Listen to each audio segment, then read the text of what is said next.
நண்பர்களுக்கு வணக்கம். இப்போ நம்ம கலக்கி வந்து எப்படி செய்யுதுன்னு பார்க்கலாம். நான் வந்து ஒரு முட்டை உடச்சி ஊற்றிக்கிறேன்.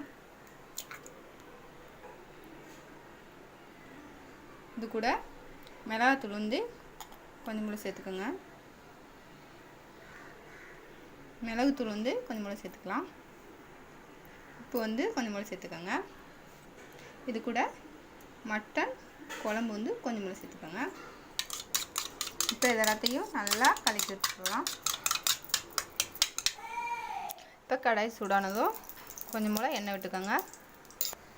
எண்ணெய் சூடானதும் ஊற்றிடலாம். இது வந்து மசாலா கலக்கி ரொம்ப சூப்பராக இருக்கும். பாருங்கள், கீழே வந்து நல்லா வெந்துடணும், மேலே வந்து அவ்வளோ வேகாமல் இருக்கும். இதே திருப்பி திருப்பி விட்டிங்கன்னா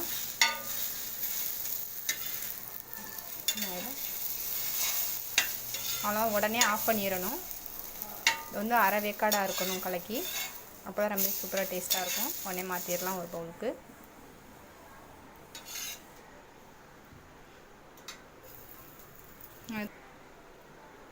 பாருங்கள், நல்லா வந்திருக்கு. இந்த மாதிரி அரை வேக்காடாக இருக்கணும் உங்களுக்குள்ள. இந்த வீடியோ இதே போலவே நான் சாதா கலக்கி வந்து செஞ்சுருக்கேன். அதை இந்த வீடியோக்கு கீழே லிங்க் கொடுத்துருக்கேன், வேணுங்கிறவங்க பார்த்துக்கோங்க. இந்த வீடியோ பிடிச்சிருந்ததுன்னா லைக் பண்ணுங்கள், ஷேர் பண்ணுங்கள், கமெண்ட் பண்ணுங்கள். இந்த பதிவை முழுமையாக பார்த்தவங்களுக்கு ரொம்ப நன்றி.